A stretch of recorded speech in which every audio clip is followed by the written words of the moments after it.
Testigos del amor de Dios. Dispuestos a escuchar y encarnar la palabra del Señor, perseverantes y anclados en las promesas del cielo, convencidos que Jesús es el camino, la verdad y la vida, y todo lo demás son callejones sin salida. Testigos, el sí de valientes a Dios, ayer, hoy y siempre. Buenos días para todos, fraternal saludo en el Señor, bienvenidos nuevamente este miércoles que el Señor nos regala, ya finalizando esta época de Adviento para prepararnos para Navidad, el nacimiento del niño Jesús, próximos a iniciar también las novenas de Navidad, juntos en familia, esta época que tanto disfrutamos y compartimos que reaviva nuestra fe.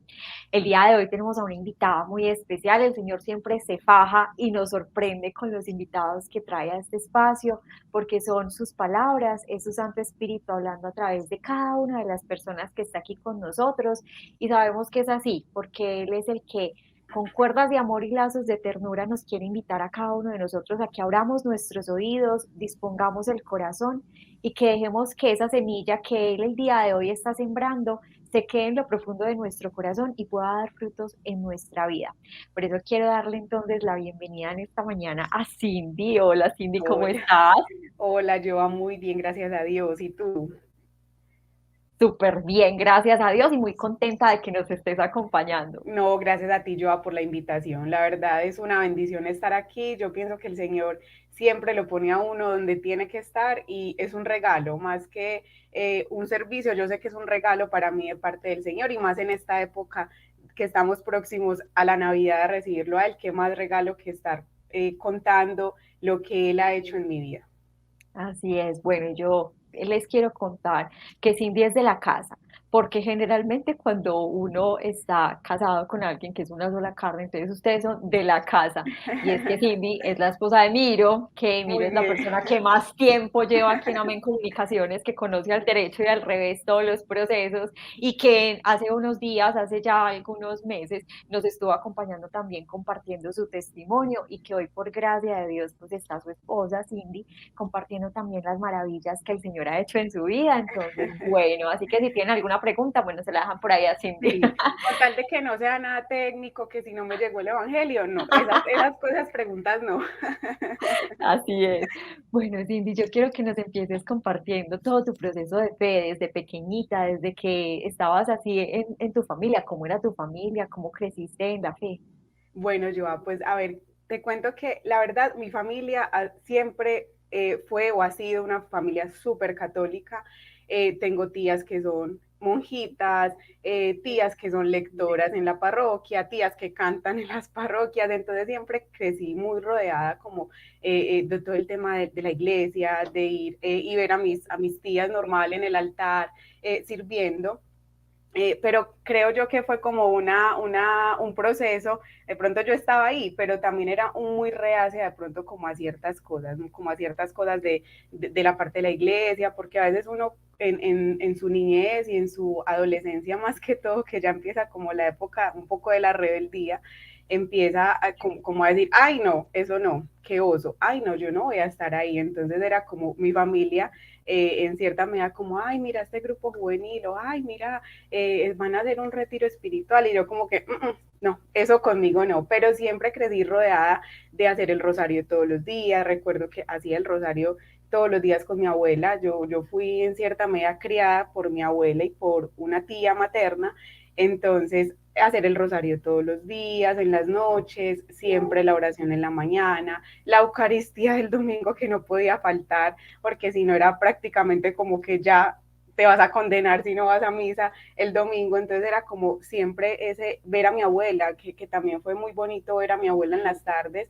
leyendo la Biblia, leyendo la palabra, recuerdo que era una Biblia grande, grande de esas que no sé, que en muchas casas ve uno en la sala de la casa, pero yo veía diferente a mi abuela, siempre con su Biblia gigante en la sala, en la tardecita, después de haber almorzado, leyendo su Biblia. Entonces crecí como rodeada en cierta medida de mucha experiencia religiosa, incluso hasta casi que mis tías que siempre quisieron como que alguna de las sobrinas se fuera de monja y ninguna le hemos dado la dicha, ya una está pues en el cielo con el Señor, pero todavía tenemos una que está viva, hermanas de mi abuela.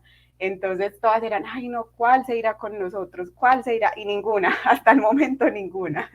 Ay, muy bien. Cindy, ¿y eres hija única o tienes más hermanos? Yo tengo dos hermanos, tengo una hermana media que es un poco mayor que yo, nos llevamos un año, y tengo un hermano pues ya de matrimonio que sí es menor que yo, él tiene 22 años, yo le llevo 10 años, ya saben cuántos años tengo. Muy bien, bueno, ¿y cómo era la relación con tus papás? Nos acabas de decir que el pilar fundamental de pronto fue la abuela, la tía, pero ¿cómo era la relación con tus papás? Bueno, ahí de pronto hubo una cierta relación no tan buena, realmente más que todo con mi papá, porque cuando mi mamá queda en embarazo, mi papá estaba pasando por una situación un poco difícil, porque ya había acabado de nacer mi hermana mayor.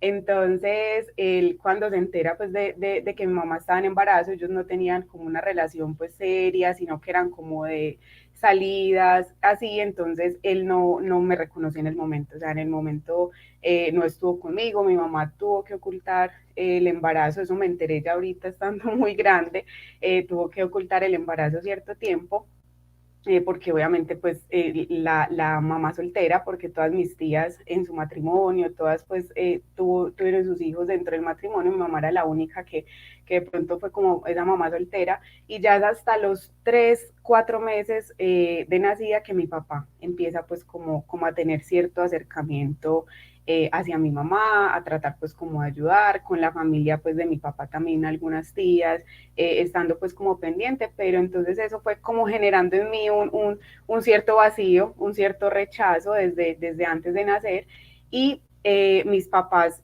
se casaron después de que ya yo tenía 5 años, entonces yo viví de 0 meses hasta los 5 años con mi abuela, con mi tía, con mi mamá, y tenía la fortuna de que tengo una tía que vivía en el segundo piso, entonces era muy consentida, fui la menor de todos los primos por muchos años, entonces era muy consentida todos me tenían como la hija, prácticamente mis tías me dicen que a mí me ven más como una hermana o como una hija que como una sobrina, entonces tuve la fortuna de tener como ese núcleo familiar de la parte materna que me acompañaban. Entonces eso fue generando como en mí cierto recelo hacia mi papá, ya cuando yo cumplí 5 años, ellos deciden casarse, y eso en mí generó como un conflicto. Yo recuerdo que yo sentía como que mi papá me quitó a mi mamá, porque éramos solamente mi tía, mi abuela, mi mamá y yo viviendo en la misma casa, yo era el centro de todo, pero ya cuando salgo yo de ese núcleo y nos vamos a vivir donde mi abuela paterna, yo entré en crisis, entonces pues yo estaba muy chiquita, pero recuerdo que un pensamiento así que tuve, una revelación después de muchos años que me regaló el Señor, recuerdo que en el matrimonio, bueno, los regalos y no sé qué, y yo siempre era pegada del vestido de mi mamá en el matrimonio, o sea, era como que ella es mía, ella es mía. Y recuerdo que hubo alguien que les dio como un cuchillo de esos eléctricos, de esos que entonces yo como que pensaba en esa edad como que yo quisiera hacerle algo a mi papá, pero era como ese mismo dolor de que hey, me estás quitando a mi mamá, pues mi mamá es mía, mía, mía, solamente mía, y más pues como hubo también como ese tema de ocultar el embarazo, yo era muy aferrada a mi mamá, era muy aferrada a mi mamá, entonces eso fue como generando ese cierto recelo o rencor hacia mi papá desde muy chiquitica. Bueno, y ya cuando estaban compartiendo juntos, ¿qué tal la relación con tu papá? O sea, ¿se acercaron más? ¿Cómo fue? Bueno, la verdad no. La verdad, a ver, mi papá es una persona muy buena, es una persona muy buena, es una persona que nos económicamente, o sea, no digamos que no hubo como falla, porque en la parte económica siempre estuvo ahí lo que se necesitara, lo que uno le pidiera, pero ya en la parte afectiva sí era un poco difícil, ¿cierto? Difícil.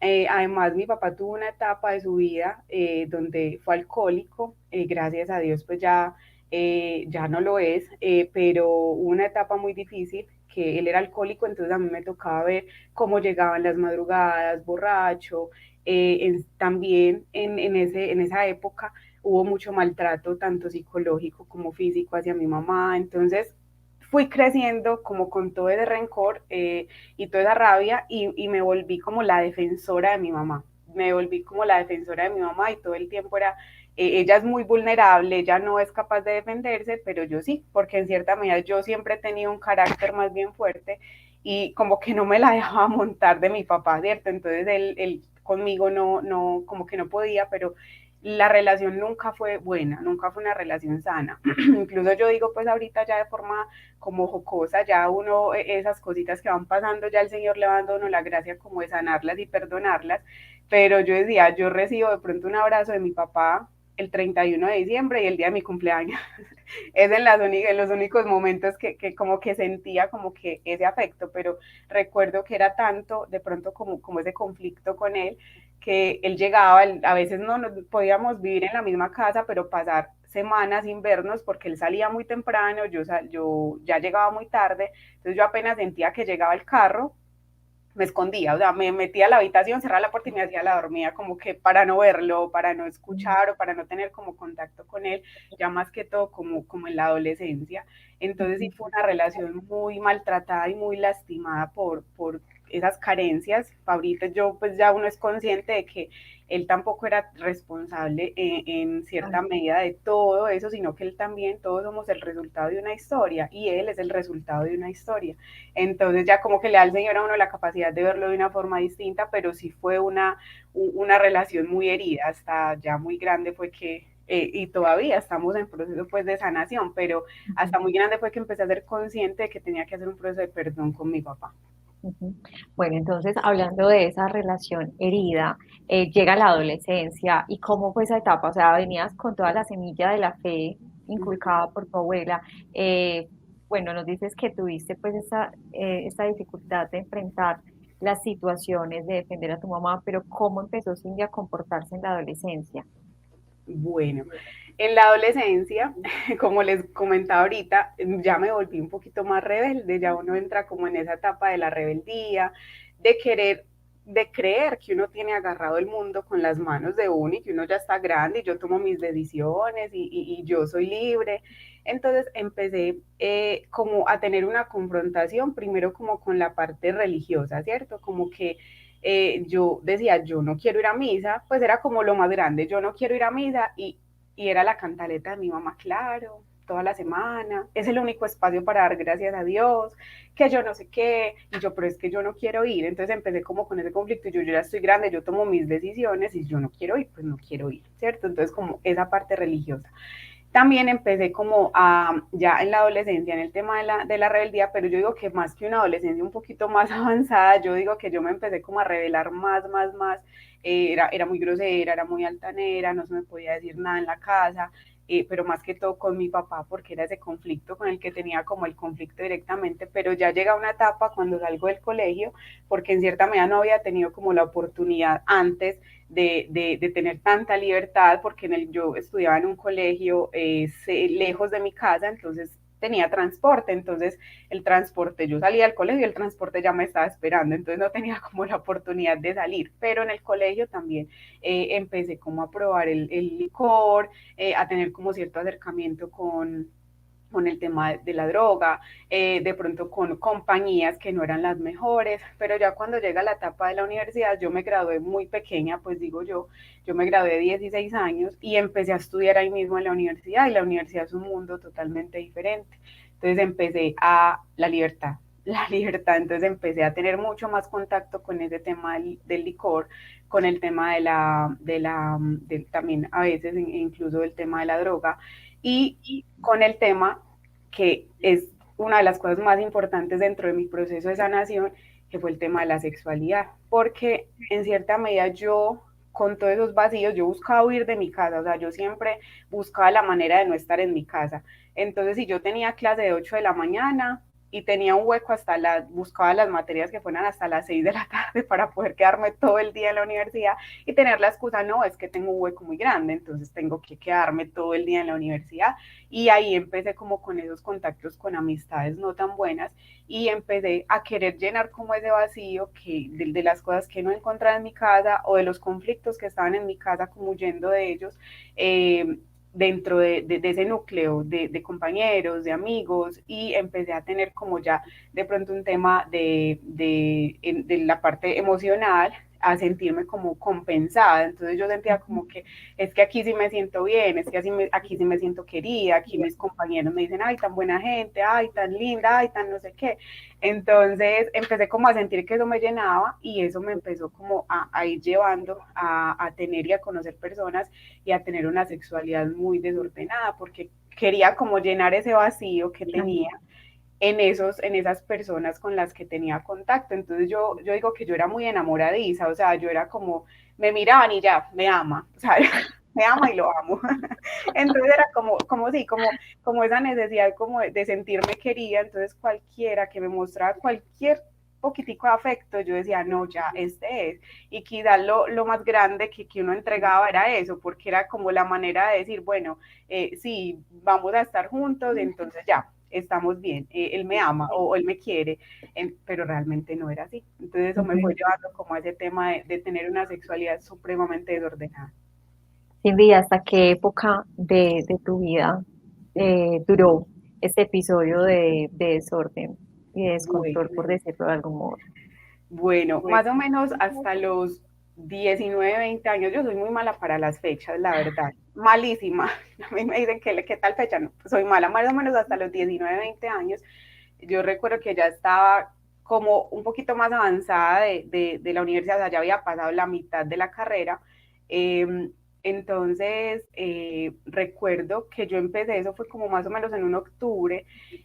Yo duré con una persona todos esos años, pero desde que prácticamente desde los 16 años hasta esa edad, hasta los 20 años más o menos, con una persona que siempre estaba ahí solamente para ese tema sexual y ya. Entonces con esta persona yo empecé a experimentar como en un octubre más o menos, recuerdo yo, como una sensación como de sin sabor, como un sin sabor. Yo sentía como que, y empecé como a cuestionarme, o sea, como yo, ¿qué estoy haciendo acá después de tantos años?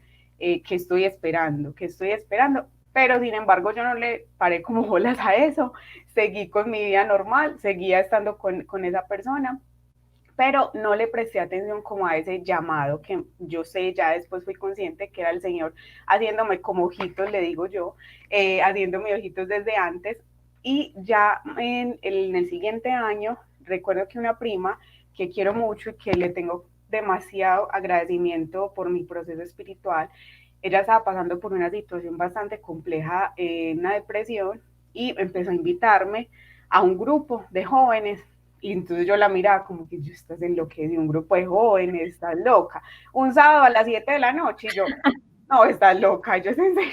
Yo como que, entonces yo me imaginaba, claro, los grupos de jóvenes de mi parroquia eran los que danzaban, los que estaban pues como sí, y yo decía, ay no, tan mañez, pues en esa pues yo, ay no, como tan mañez, decía yo.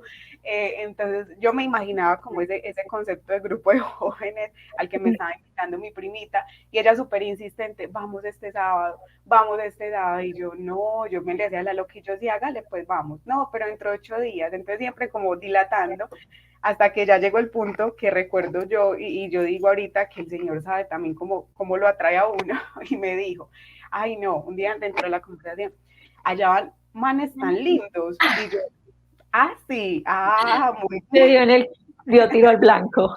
tiro al blanco, y yo, ah sí, bueno, el sábado vamos, mentira, tampoco así, pero sí, como que eso fue una de las cosas que ya me dijo, como ella me dijo, no, porque ella me insistía, es que no es un grupo juvenil así de esos que van gente, que se ponen a orar así, pues como usted cree, no, o sea, dan temas, dan charlas, ella pues me pintaba todo el panorama, después de que salen del grupo salimos a comer o a tomarnos algo, no sé qué, y yo, como que esto no me suena tan bueno, pero ya cuando me dijo eso, yo como que, listo, está bien, vamos.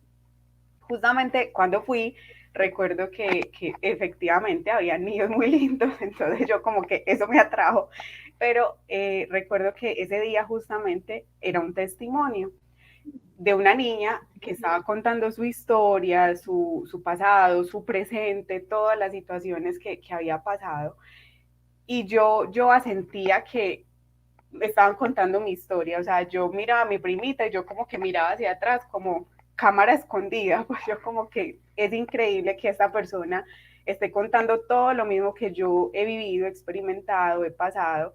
yo no lo podía creer, yo era como que, pero más allá del simplemente, pues del simple hecho de escuchar que la persona está contando tu misma historia, fue la confrontación, fue como sentirme confrontada con mi historia y empezar a ver como cuáles eran las consecuencias que podría sufrir si seguía viviendo esa vida tan desordenada que estaba teniendo.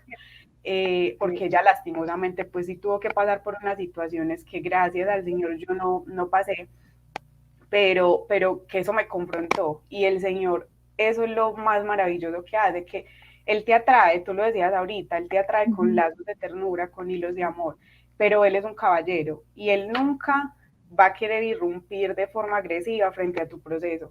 A veces nos cuestionamos, ay, pero es que esta persona, ¿por qué cambió así como tan de repente?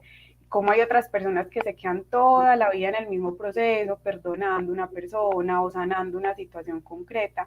Y yo personalmente siento que va también como en la apertura. Es como si el Señor estuviera detrás de la puerta tocándote y uno medio le abre, sí, hola Señor, bien, ah, bueno, pero hay unas personas que le abren la puerta y Completamente. entra completamente a hacer y a deshacer en la vida de uno. Entonces, recuerdo que cuando ella contaba, pues contaba su historia, ella se enfocó la cita bíblica de la samaritana. Entonces yo como que te dije, bueno, sí, 5 maridos, entonces yo como que me miraba a mí, yo, ok, sí, cierto, sí he tenido también como muchas relaciones y esto que me ha dado, esto tengo sed, o sea, sigo con sed. El Señor a la samaritana le pide agua y ella le dice, pues no tengo con qué sacártela y tú cómo te atreves a pedirme agua a mí, si es que tú eres judío, ¿cómo así? No, yo no te puedo dar agua. Pero él le dice, no, es que yo te voy a dar agua viva, yo te quiero dar agua viva. Y yo en ese momento yo la sentí como que, uy, yo estoy vacía, estoy reseca, pues siento la necesidad de llenarme de esto que el Señor me quiere dar, de agua, no sé lo que sea, pero quiero llenarme. Y el Señor, como yo siento que fue como que me arrancó de donde estaba, porque yo en ese momento me metí como en una burbuja y yo ya no quería saber nada más sino del Señor, o sea, yo ya todo era el Señor, el Señor, el Señor, el Señor, que incluso recuerdo que mis amigos, pues obviamente no, esta se metió en una secta, en un culto, porque yo ya no quería pues como nada, o sea, yo ya como que me sentí tan llena y tan confrontada y tan transformada por el Señor que yo ya no quería como nada más, o sea, ya en mi vida como que en ese momento yo como que no quería nada y yo siento que fue necesario porque uno para enfrentar el mundo y el mundo en el que yo estaba, que no era, pues no era fácil, era un mundo pesado, tenía que estar demasiado fortalecida y no, pues pasaron varios años, como 3 años más o menos, donde yo estuve súper entregada al Señor, entonces así fue como el momento de quiebre, le digo yo, como el nacer de nuevo para mí en ese momento con ese testimonio de esta niña en el grupo de jóvenes que no quería ir. ¿Y cuáles fueron los principales cambios que empezaste a experimentar? Muy bien, bueno, los principales cambios fue como la tranquilidad, primero, era más consciente de cada cosa que hacía. Y algo que empecé a experimentar eran como muchos recuerdos, como muchas cosas que el Señor como que me ponía en mi mente y en mi corazón, como que yo estaba aquí, como que, por ejemplo, lo que les hablaba ahorita del momento de octubre, que yo ya me empecé a sentir como sin sabor, como ese sin sabor, yo sentía que en ese momento el Señor me estaba mostrando, hey, es que mira, yo desde hace tiempos te estoy llamando, te estoy haciendo ojitos, te estoy llamando la atención, te estoy levantando el letrerito para ver si de pronto tú me prestas atención. Entonces empecé como a experimentar eso. El Señor primero trabajó conmigo y ya luego empezó a trabajar conmigo en mi familia, ¿cierto? En mi familia, porque la situación de mi familia seguía siendo la misma. Mis papás seguían juntos, pero con los mismos conflictos, con los mismos maltratos psicológicos, físicos.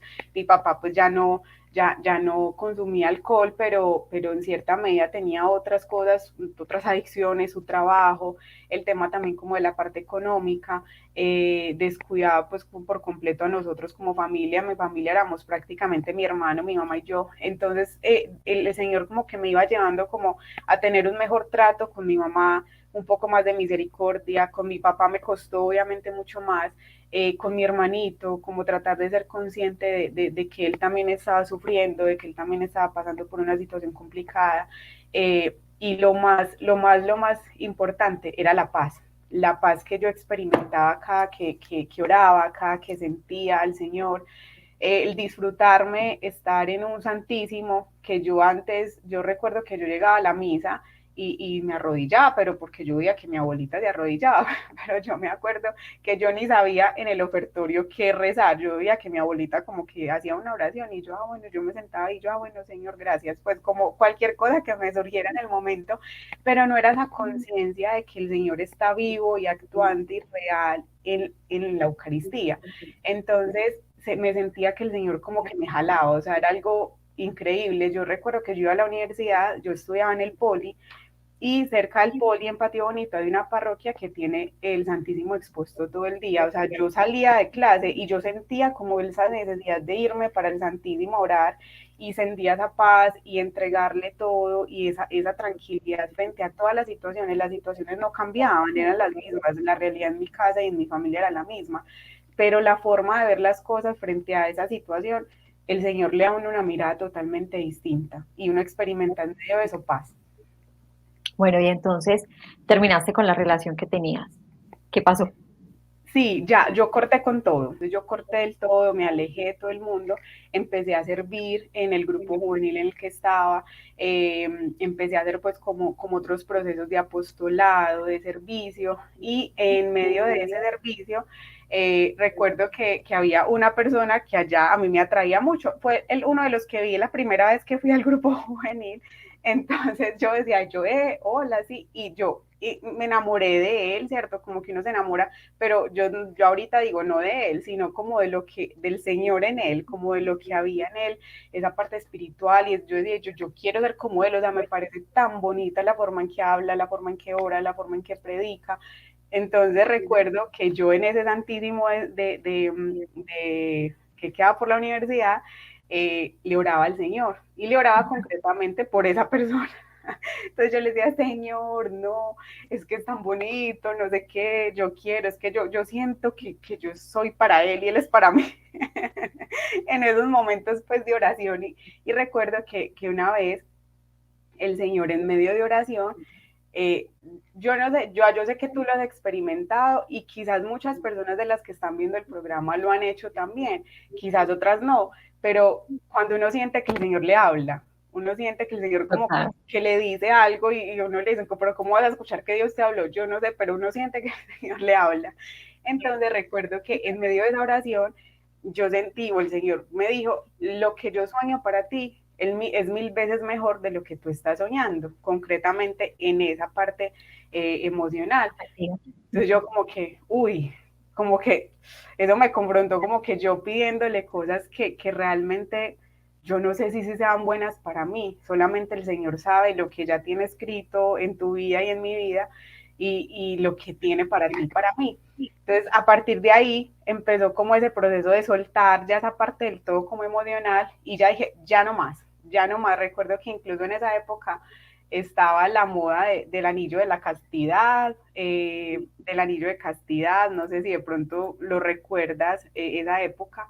Entonces yo también súper comprometí, yo no, ya no más, yo ya no quiero nada más de relaciones, incluso le decía al Señor, ya le como al punto, porque obviamente a uno lo seguían buscando, incluso en el mismo grupo juvenil, porque lastimosamente también pasa en varios grupos o en situaciones así, que como nos dicen, hay muchos lobitos vestidos de oveja, entonces claro, mi testimonio, conocían mi historia, entonces de pronto como que, puede ser fácil por este lado, entonces se presentaron varias situaciones y yo decía, no, o sea, yo tenía mis cosas súper claras, y Radical. radical, súper radical, y yo tenía las cosas súper claras, entonces yo le decía al Señor, Señor, yo no te pido que me digas o que me des la persona concreta, o sea, que esa persona no, solamente te pido una cosa, primero que solamente quiero, o sea, que la persona que llegue a mi vida es con la persona con la que yo ya quiero estar el resto de mi vida, yo ya no quiero como experimentar, ensayar, probar, no, que esa sea la persona. Y segundo, una persona que te ame más a ti que a mí, esas eran como mis dos oraciones Condiciones. en ese momento. Entonces recuerdo que en tanto de los servicios que hacía, porque yo me acuerdo que yo iba pues al grupo donde ay, quiero poner un bombillo, yo de una, vamos, y es por el Señor, vamos a poner el bombillo. O sea, era una cosa impresionante, todos los días, todo el día, cualquier cosa buscaba por hacer como para servir. Entonces, recuerdo que teníamos una misión que era en la cárcel de menores. Entonces, bueno, yo ya llevaba tiempecito yendo, pero como me pusieron una clase en la tarde, tuve que dejar de ir por un tiempo, entonces traté como de acomodar la clase para poder seguir asistiendo, pero ya tenía que ir cada 15 días. Entonces íbamos un grupo un 15 días, a los 15 días iba otro grupo y nos íbamos como rotando. Resulta que en una de esas visitas a la cárcel me dijeron pues que, bueno, te toca con un emiro. Y yo, emiro, y yo, ay, no, yo no lo conocía. Y yo, ay, ¿quién será de viejito? Y yo, ay, no, qué pereza, pero como que en el momento está acostumbrado como de pronto a trabajar en esa parte de servicio con una persona concreta y yo emiro y yo no, y yo, bueno, no, que sea lo que Dios quiera, un viejito. Cuando yo llego, me presentan y yo, hola, mucho gusto. No era ningún viejito. Entonces entramos pues como a la casa, porque allá se vive por casas, entonces a cada pareja nos ponían en una casa a hacer la actividad del día. Entonces, justamente nos tocó a él y a mí, y él después me dice que yo cuando te vi, y más cuando te vi predicando, cuando te vi dando el tema, yo dije, no, esta Amor es, a primera vista. sí, pero yo no sentía eso, yo como que normal, o sea, yo lo veía él como normal, una persona normal, y recuerdo que un amigo que fue como el que nos hizo el cruce, como se dice, el que nos diferenció, el cupido, él era súper insistente, entonces me decía, ay, por ahí tenés un admirador, que no sé qué, y yo, ay, no, yo no quiero nada, yo no me molestes más. Pero así era todos los días, y yo, pero vos descanso, no, que tenés un admirador, hasta que ya llegó el punto que me dio como rabia, y yo le dije, dígale a ese admirador que si es tan hombre, me hable, o sea, yo no entiendo que, pues, como que me manda saludes, no, que me hable. ¿Cómo es que Miro me habla un día por Facebook y yo digo, ay, no, es el viejito, ¿no? En serio, y yo, ay, no, es él. Entonces empezamos como en ese proceso de conocernos, pero yo muy reacia como porque primero no me gustaba, no era mi prototipo como de hombre que yo estaba como esperando. Y no sé, o sea, como que no había de pronto en mí, yo también estaba como con mi prevención y yo sentía que el Señor me tenía que decir, vea, el que es el que viene hoy con medias verdes, ese es el hombre con el que usted se va a casar. Entonces, yo recuerdo que en esa época tenía un amigo que me ayudó mucho en ese proceso y me decía, es imposible que el Señor te diga a ti, ve, de medias verdes, es con el que vos te vas a casar, usted tiene que dar la oportunidad de conocer a la persona. Bueno, y tenía muchos amigos en común con él que lo conocían y no, prácticamente ya los casamenteros, a todos me querían casar con él, entonces yo era como con esa presión y yo, no, pero es que a mí no me gusta. Sin embargo, empezamos como a salir, a dar como la oportunidad, él duró un año, literalmente como tratando como de que yo le diera la oportunidad, y ya después del año fue que yo vine como a recapacitar y a decir, bueno, sí quiero estar contigo, después de que él ya como que puso un límite, dijo, no, ya yo no voy a seguir insistiendo más. Entonces ya ahí sí Cindy como que, ay, hijo de madre, y obviamente después de mucha oración, la verdad la relación de nosotros fue orada desde antes, durante y después, y en este momento todo lo oramos, cualquier decisión que vayamos a tomar la oramos. Entonces ha sido una relación dada por la oración. Ya después de un año que él estuvo como tan insistente, yo le dije, bueno, démonos la oportunidad, démonos la oportunidad. Bueno, ¿y cuánto tiempo duraron de novios? Porque ahorita llevan ya cuánto tiempo de casados. 5 años de casados. 5 años de casados, duramos 3 años de novios y uno de martirio, como dice él. Los Entonces, dolorosos, mientras que doloroso. Cindy entraba en razón. Así es, así es. Entonces nos llevamos, duramos 3 años de novios y ya ahorita en octubre, el 14 de octubre, cumplimos 5 años de casados. Wow, bueno. Sí. ¿Y qué ha pasado durante estos 5 años de casados? Bueno, yo han pasado demasiadas cosas, han pasado demasiadas cosas muy bonitas, muy buenas, la verdad. Yo siento que la relación de nosotros, no sé, ha sido una relación muy bendecida. Eh, Problemas como parejas normales, situaciones como parejas normales, pero que con el Señor hemos sabido como sortear esas situaciones, como les decía, nosotros no nos acostamos primero sin orar, así estemos discutiendo, así estemos enojados, no nos acostamos sin orar y cualquier decisión que tomemos, incluso hasta para discutir, oramos antes de cuando vamos a tener de pronto como un enfrentamiento o alguna situación, no, más bien como que oremos y después hablamos porque si no van a salir como todas esas cosas, esas heridas o la humanidad y podemos hacernos mucho daño. Nosotros somos un matrimonio joven y muchas personas dicen, ay, no, ustedes apenas están empezando, están en los gloriosos, no, ustedes no saben qué es lo que es padecer, están en la luna de miel todavía, pero nosotros desde muy recientemente casados empezamos a tener una situación referente al tema de la paternidad. Resulta que nosotros después de 7 meses de casados, quedamos en embarazo, no estábamos como planeando en el momento quedar en embarazo, pero fue un regalo, o sea, nosotros lo recibimos con todo el amor del mundo, nos dimos cuenta cuando teníamos 6 semanas de embarazo, pero resulta que después de que nos dimos cuenta, empecé yo con un sangradito, fuimos al hospital, bueno, muy asustados porque obviamente era la primera experiencia, era la primera vez y estaba pues como en un proceso de aborto, entonces era un embarazo de alto riesgo, sin embargo se me detuvo el sangrado y a la semana 12, eso fue en la semana 6, a la semana 12, cuando fuimos a hacernos como la primera ecografía, resulta que no había embarazo, resulta que el bebé no se había pues desarrollado, no tenía latidos, entonces esa fue la primera pérdida. Mucho dolor, mucha tristeza, mucho confrontamiento, como qué es lo que pasa, sin saber porque era la primera experiencia. Entonces yo soy muy Emiro es muy de fe en el Señor, mucha oración, de confiar como en lo que el Señor vaya disponiendo. Yo soy también de fe, pero a veces me gusta más como, bueno, ¿y yo qué puedo hacer? Humanamente, ¿yo qué puedo hacer? Entonces, en ese proceso empezamos a buscar pues como acompañamiento ginecológico y me hicieron ciertos exámenes, todo salía muy bien, entonces el médico nos dijo, bueno, no, ya es una posibilidad, el tema de las pérdidas de embarazo es una posibilidad que uno no cree, que es incluso hasta más común que los embarazos que se desarrollan bien, entonces vamos a intentarlo nuevamente. Segundo intento, entonces empezamos nuevamente a hacer el proceso ya con el acompañamiento ginecológico, con todos los medicamentos, con todo lo que se requiere pues para concebir de manera saludable, y resulta que concebimos y en la semana 7 vuelve otra vez una pérdida, este fue un aborto espontáneo. Entonces ya como que bueno, ya las alarmas empiezan a prender y empezamos a decir, bueno, ¿qué es lo que pasa?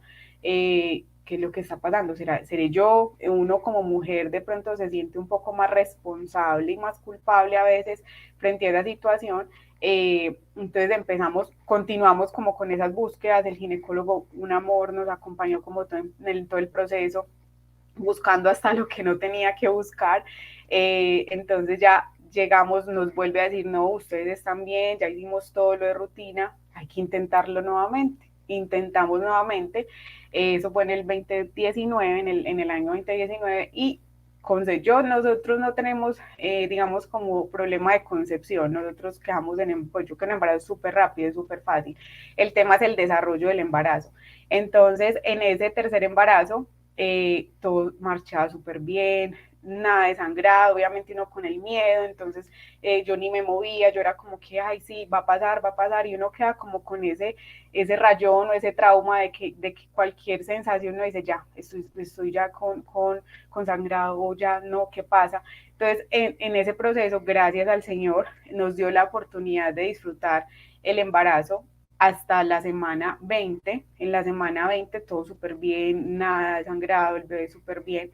Ya en la semana 20 me hacen un examen que es el examen de translucencia nucal, se llama, que es donde hacen como todo el estudio si el bebé viene con síndrome de Down o si tiene alguna pues como deformidad o si tiene algún problema genético.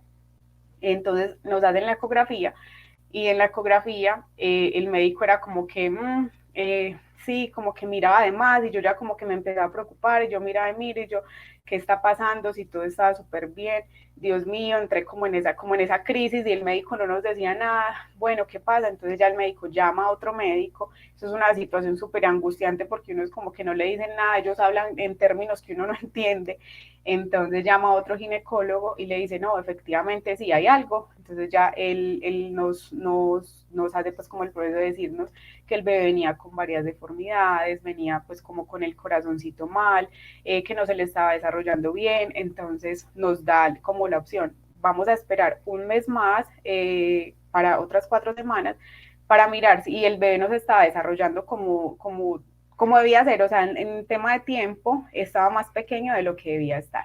Entonces nos dice, vamos a darle un mesecito más a ver si de pronto es por el tema de que está pequeñito, esperemos a ver. Y llegamos pues hasta la semana 21, hasta el mes, sí, hasta la semana 29, la semana 18, ya en la semana 20 fue que ya él nos dijo, no, definitivamente el bebé, nos hace nuevamente la ecografía, el bebé se está quedando sin líquido amniótico, es muy poca la probabilidad de que el bebé sobreviva. Lo único que yo les recomiendo es hagámosle un estudio genético al bebé estando en el vientre para mirar si de pronto es algo genético que tengan ustedes, que tenga el bebé o qué es lo que pasa. Entonces, y ya obviamente él nos decía el riesgo de que el bebé fallezca después del examen es muy alto y efectivamente nos hicieron el examen un viernes y al domingo ya fuimos a hacer como la ecografía de control, ya no tenía signos vitales, entonces ya empezó como todo el proceso de parto. Resulta que todo bien.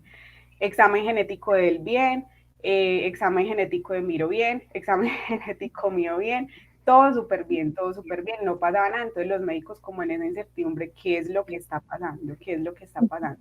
Entonces entra, eso fue en febrero del 2020, cuando ya dice pues como todo el proceso de parto, que fue muy duro. En el momento yo digo que el Señor me dio una gracia súper grande en el momento del parto y todo eso, como que yo no sé, o sea, yo me sentía súper tranquila y yo era normal, normal, normal, normal, pero ya cuando llego a mi casa, ya empieza como, pucha, otra vez, ¿qué es lo que está pasando? Entonces empieza uno como a darse duro uno, señor, yo nunca he peleado con el señor, yo la verdad no, le dejé de hablar unos días, yo dije, dame espacio. Un poquito de diferencia y ya. Dame mi espacio, pero yo sé que tú estás aquí conmigo, pero dame mi espacio. Entonces, cuando empieza como ese proceso ya entré como en licencia de maternidad, llega la pandemia, y eso fue en febrero, marzo. Entonces, para mí, yo siento que mi trabajo es una terapia. Para mí el trabajo me ayuda, me distrae, yo asesoro empresas, entonces yo todos los días estoy en situaciones totalmente distintas, entonces como que me enfoqué en el trabajo y yo recuerdo que a mí me preguntaban, ay, ¿cómo estás? Súper bien, no, es la voluntad de Dios, yo estoy súper bien, tranquila, ¿no? Yo veí, pues yo estaba como todo bien en mi mundo, no pasa nada, aceptando la voluntad de Dios. Cuando llega la pandemia, el confinamiento, ya entro yo en crisis, yo digo, no, ya, o sea, ¿qué hago? ¿Para dónde cojo? Yo miraba las 4 paredes de la casa y yo decía, fue tanto que les cuento que era tanta la crisis y como el querer y la necesidad de ocupar mi mente, que me puse a lechar el piso, la baldosa del apartamento. Entonces compré lechada y yo era lechando. Y entonces iba haciendo, dividí como el tiempo, no, hoy 4 baldosas como para que me quede para mañana y así. Y empecé como con ese proceso, acompañados obviamente mucho de pues, acompañamiento espiritual, el padre Carlos pues nos acompañó mucho en ese proceso, pero ya veíamos que yo entré como en una depresión, o sea, yo decía, yo me levantaba en la madrugada a llorar, y yo lloraba y lloraba y lloraba inconsolable, pero yo no entendí, pues o sea, yo sí entendía por qué, pero yo decía, yo lloro, pero no sé concretamente por qué, o sea, yo no sé si es que tengo rabia, si es que tengo dolor, si es que tengo impotencia, no sé. Entonces vimos la necesidad de Miro ya pues súper angustiado, de Miro es una persona demasiado noble, y él a mí en ese momento me trataba también como en cierta medida como una hija, entonces él sentía como ese dolor, que yo no quería que yo pasara por ese dolor, entonces empezamos a tener crisis en el matrimonio, muchas discusiones, yo en cierta medida como a liberarlo a él de responsabilidad, entonces le decía, no, ya sabes que yo no te puedo dar un hijo, entonces dejémonos, terminemos la relación, y él me decía, pero pues ¿cómo se te ocurre? Es que eso no es así, es que yo no me casé contigo para que me dio si yo no me importa, entonces yo pues como en el drama y en la crisis, yo no quiero, yo no te quiero detener, consíguete otra persona que sí te pueda dar hijos. Entonces era como esa lucha, entonces empezamos a buscar acompañamiento también, aparte del espiritual, acompañamiento psicológico, y empezamos a hacer un proceso de sanación muy bonito con los dos acompañamientos. Recuerdo que el psicólogo nos decía, ustedes no tienen problema de parejas, ustedes tienen un problema, varios problemas personales sin resolver. Entonces empezó a trabajar conmigo la parte de la aceptación de la realidad, de que esto puede pasar, de que nosotros no estamos lastimosamente como seres humanos acostumbrados, o no nos enseñan la crisis, no nos enseñan a que la vida también tiene cosas negativas, de que también puedes tener una quiebra económica, de que tu matrimonio puede que no funcione, de que tu hijo nazca de pronto con una enfermedad, sino que todo tiene que ser perfecto en nuestro mundo. Y al encontrarnos con una realidad como esta, por ejemplo, como la mía, en el caso de ustedes puede ser otra realidad diferente, nos confrontamos y entramos en crisis, porque es que eso no puede pasar, porque es que todo tiene que estar bien, todo tiene que ser así, y en el proceso, en la vida, nada es una línea recta, todo es, ¿cierto? Tenemos subidas, tenemos bajadas, tenemos situaciones. Yo puedo estar pasando por esta situación, pero tú puedes estar pasando por una situación económica difícil, por una situación de salud, por una pérdida de un ser querido, por muchas cosas que hacen que la vida no sea una línea recta, y que lastimosamente no nos enseñan cómo aceptar eso. Entonces ya con el trabajo psicológico empezamos como a aceptar esa realidad, primero aceptarla, pero no aceptarla con resignación, sino con amor, ¿cierto? Aceptar que es una realidad que puede pasar. En este momento no tenemos, digamos, como una claridad, un diagnóstico, pues como en la parte médica, un diagnóstico claro. A mí me detectaron una condición con la sangre, con las plaquetas, que mis plaquetas son se llama plaquetas pegajosas. Entonces lo que hace es que a mí se me pueden generar muchas trombosis porque mi sangre es muy espesa. Entonces me mandaron aspirina, ¿cierto? Para que empezara pues como esa sangre como a trabajar de una manera adecuada. Lo intentamos nuevamente el año pasado y nuevamente tuvimos una pérdida, entonces en agosto del año pasado. Entonces hoy estamos en ese proceso. A nosotros nos dicen, ay, pero ustedes están tranquilos, ustedes como que no digamos que no les importa, sino como tan tranquilos en el proceso, pero todo esto es gracia de Dios, todo esto es gracia de Dios, y hemos visto el Señor acompañándonos en el proceso. Y yo le decía a Joan estos días, la fe está en la crisis, o sea, yo recuerdo que a nosotros nos cuestionaban y nos decían, ay, pero ustedes que son de oración, ustedes por qué no oran, reclámenle un milagro al Señor. La familia de mi esposa, y digamos que hay varios familiares que son cristianos, protestantes, entonces de pronto hay una manera diferente de yo reclamarle al Señor, de yo, se me da la palabra en ese momento, como decretar, yo decreto. Entonces como que eso entramos como en esa crisis, pero entonces yo no estoy teniendo fe, y yo le decía al Señor, entonces yo no tengo fe, o sea, yo no tengo fe porque no estoy confiando en que tú me puedes dar un hijo, por ejemplo. Entonces en ese proceso también espiritual me daba cuenta de que la fe, más allá de confiar en que se haga mi voluntad, es confiar en realidad en que se haga la voluntad de Dios.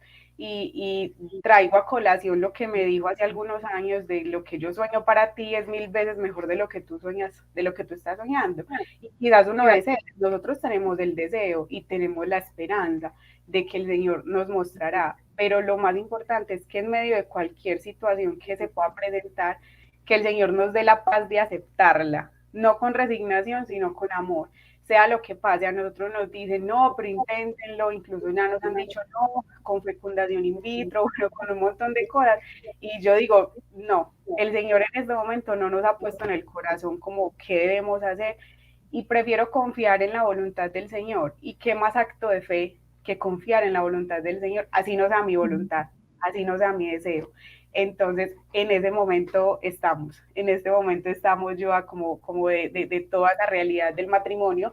Eso no quiere decir que no hemos tenido como las crisis, porque esto ha sido parte de nuestras crisis, pero que con la ayuda del Señor, y nosotros siempre lo decimos, y es como nuestro testimonio de vida para las parejas, que les decía ahorita, nos ven jóvenes, pero, ay no, estos jovencitos de más que no han vivido No han nada, pasado por nada.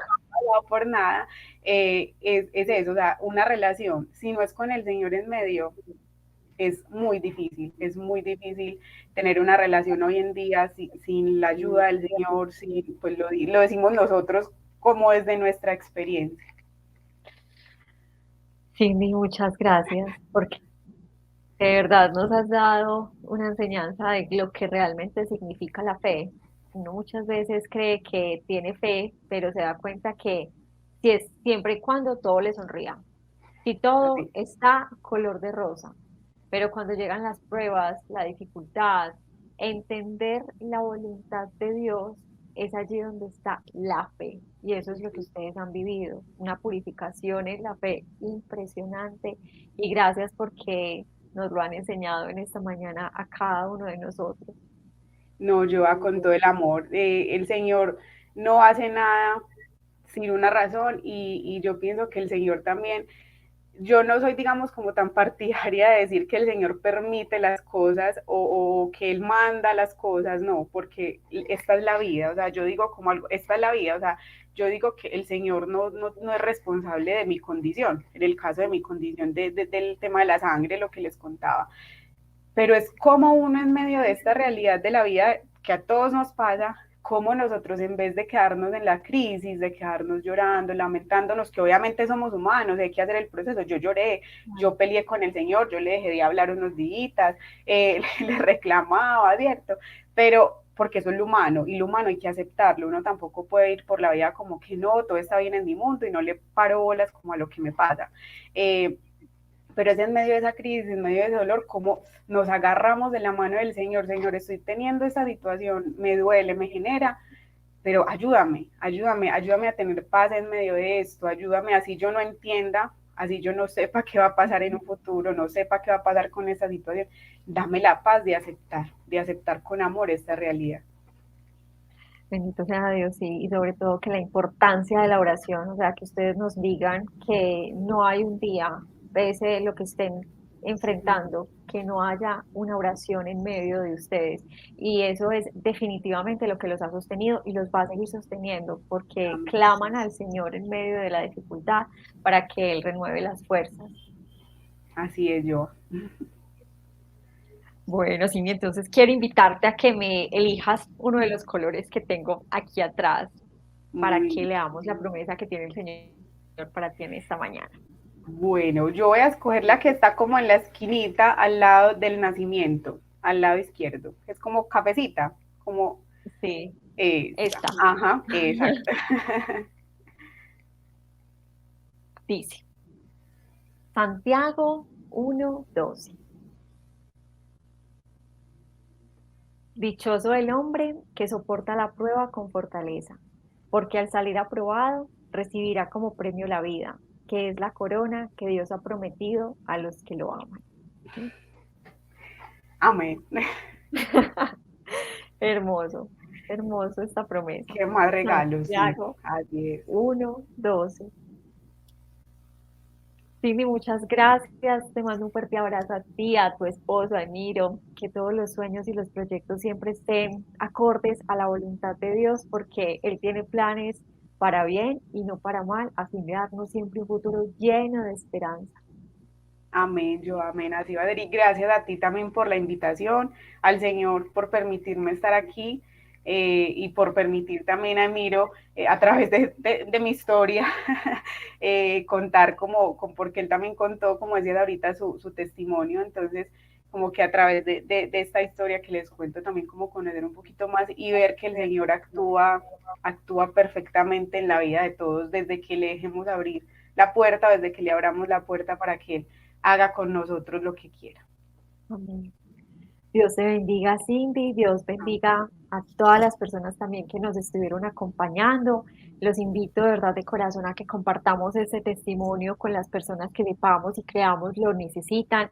Es un acto de valentía atreverse a hablar de las maravillas que Dios ha hecho en nuestra vida, a reconocer nuestro barro, de todo el paso que el Señor ha hecho en nuestra vida y no nos podemos quedar callados.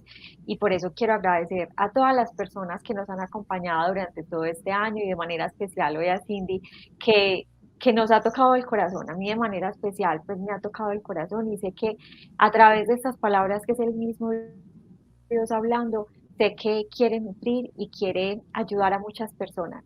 Entonces, Dios los bendiga, nos vemos el próximo miércoles. Hasta pronto. Chao.